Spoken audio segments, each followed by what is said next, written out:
हरे कृष्ण। तो एक दिन युधिष्ठिर महाराज कृष्ण भगवान के सामने खड़े हुए और उन्होंने बोला, यह जनार्दन, आप सभी जीवों के रक्षक हैं। कृपया आप मुझे उस एकादशी का नाम बताइए जो कि भाद्रपद माह के कृष्ण पक्ष में आती है। परमेश्वर श्री कृष्ण ने उन्हें बताया, यह राजन, मैं जो बता रहा हूं उसे ध्यान पूर्वक सुनिए। उस एकादशी का जो कि सभी पापों के को मुक्त करती है, नाम है अजय एकादशी। कोई भी व्यक्ति जो उस दिन पूर्ण व्रत रखता है और ऋषिकेश की पूजा करता है, जो कि इंद्रियों के स्वामी है, वह पूरी तरह से सभी पाप कर्मों से, फलों से मुक्त हो जाता है। यदि कोई केवल इस एकादशी के बारे में सुन भी ले, तो भी वह अपने गत पाप फलों से मुक्त हो जाता है। हे राजन, पूरी पृथ्वी पर या पूरे ब्रह्मांड में कोई और दिन इससे बेहतर हो ही नहीं सकता। इसके बारे में आप निश्चिंत रहिए। एक राजा हुआ करते थे जिनका नाम हरिश्चंद्र था, जो कि पूरी दुनिया के सम्राट थे, और वे अपने सत्यता और अच्छाई के लिए जाने जाते थे। उनकी बीवी का नाम चंद्रमती था और उन्हें एक पुत्र था, लोहिताश्व। किंतु नियति की कुछ ऐसी चक्र चला कि हरिश्चंद्र को अपना पूरा राज्य गंवाना पड़ा, अपने बीवी और बच्चों को भी बेचना पड़ा, और वह पुण्यवान राजा स्वयं एक मलेच्छ का सेवक बन गया, जिसने उसे शवाग्रह में काम करने के लिए मजबूर कर दिया। ऐसा तुच्छ काम करते हुए भी राजा ने अपनी सत्य और अच्छाई को नहीं छोड़ा। मानो जैसे सोमरस किसी भी अन्य द्रव्य में मिला दो, फिर भी अपना अमरत्व देने का गुण नहीं छोड़ता। इस प्रकार राजा ने कई वर्ष बिताए। फिर एक दिन दुखी होकर उसने सोचा कि मैं क्या करूं, मैं कहाँ जाऊं, मैं इस स्थिति से अपने आप को कैसे बाहर निकालूं। और यह सोचकर वे दुख के सागर में डूब गए। हुआ कुछ यूं कि एक दिन वहां से एक बहुत ही बड़े साधु जा रहे थे, और जब राजा ने उन्हें देखा तो एकदम आनंदित होकर उन्होंने सोचा, अरे, ब्रह्मा जी ने तो ब्राह्मणों को दूसरों की सेवा के लिए ही तो बनाया है। और तुरंत हरिश्चंद्र जी ने अपना पूर्ण दंडवत प्रणाम उस महान साधु को दिया, जिनका नाम था गौतम मुनि। हाथ जोड़कर गौतम मुनि के सामने खड़े होकर राजा ने अपनी पूरी कथा उन्हें सुनाई।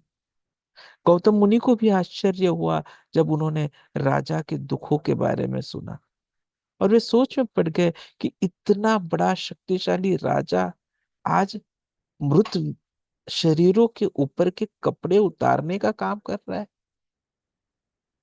गौतम मुनि को राजा पर बहुत दया आई, और कृपा करते हुए उन्होंने उसे एक व्रत के बारे में बताया, जिससे कि शुद्धि हो सके। गौतम मुनि बोले, हे राजन, कृष्ण पक्ष भाद्रपद के कृष्ण पक्ष में एक बहुत ही पुण्यवान एकादशी आती है, जिसे अज या अन्नदा बोली जाता है, जिससे सभी पाप के फलों को मुक्ति मिलती है।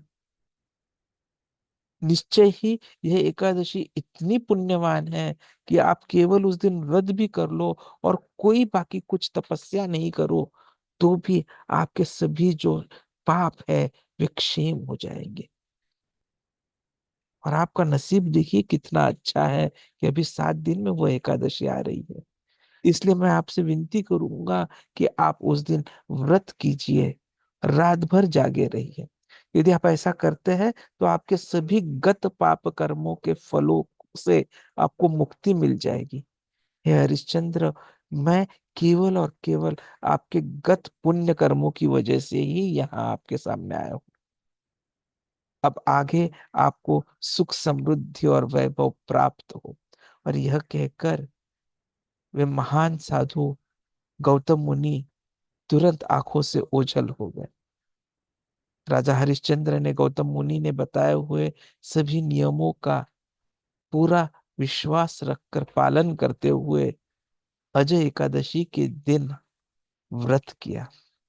हे महाराज युधिष्ठिर, क्योंकि राजा ने उस दिन व्रत किया था, इसलिए उनके पूर्व पाप कर्मों के जो भी फल थे वे तुरंत नष्ट हो गए।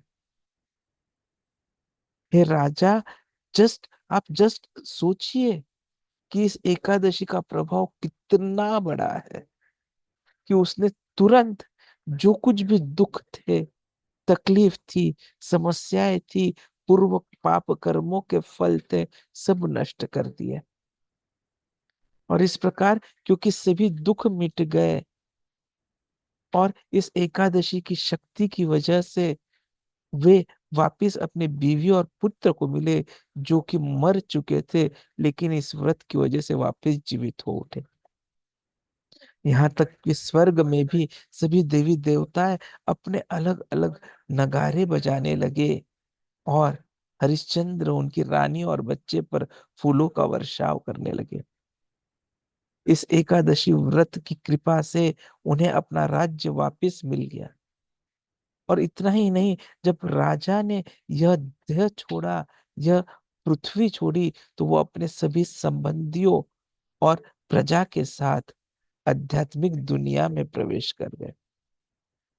हे पांडव, जो कोई भी अजय एकादशी के दिन व्रत करता है, वह अपने सभी प्रकार के पापों से मुक्त हो जाता है और उसे आध्यात्मिक दुनिया में प्रवेश मिलता है।